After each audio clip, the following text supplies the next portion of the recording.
बिस्मिल्लाहिर्रहमानिर्रहीम अन इब्न मसऊद रज़ी अल्लाह तआला अन्हु क़ाल क़ाल रसूलुल्लाह सल्लल्लाहु तआला अलैहि वसल्लम औलन नासि बी यौमल क़ियामह अक्सरुहुम अलैहि सलाता रवाहु तिर्मिज़ी। नबी करीम सल्लल्लाहु अलैहि वसल्लम ने इरशाद फरमाया, क़यामत के दिन मुझसे लोगों में सबसे ज़्यादा करीब वो शख्स होगा जो मुझ पर सबसे ज़्यादा दुरूद भेजेगा। दोस्तों, क़यामत के दिन की हौलनाकी, सख्ती और वहशत ऐसी है कि जब उम्मतें अम्बिया के दरबार में जाएंगी कि अल्लाह से अर्ज़ कीजिए कि अल्लाह हिसाब व किताब का सिलसिला शुरू फरमाएं, तो उस वक्त तमाम अम्बिया भी नफ़सी नफ़सी पुकारेंगे।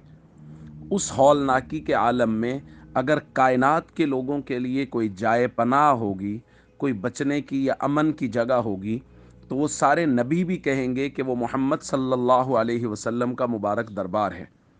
और हुजूर अलैहिस्सलातु वस्सलाम का पड़ोस और क़ुर्ब जिस शख्स को भी हासिल हो जाएगा, वो क़यामत की हौलनाकियों और वहशतों से बिल्कुल मामून हो जाएगा। और अल्लाह के नबी सल्लल्लाहु अलैहि वसल्लम अपने क़ुर्ब का तरीक़ा बयान फरमा रहे हैं कि मेरे सबसे ज़्यादा करीब क़यामत के दिन वो शख्स होगा जो कसरत से सबसे ज़्यादा मुझ पे दुरूद पड़ेगा।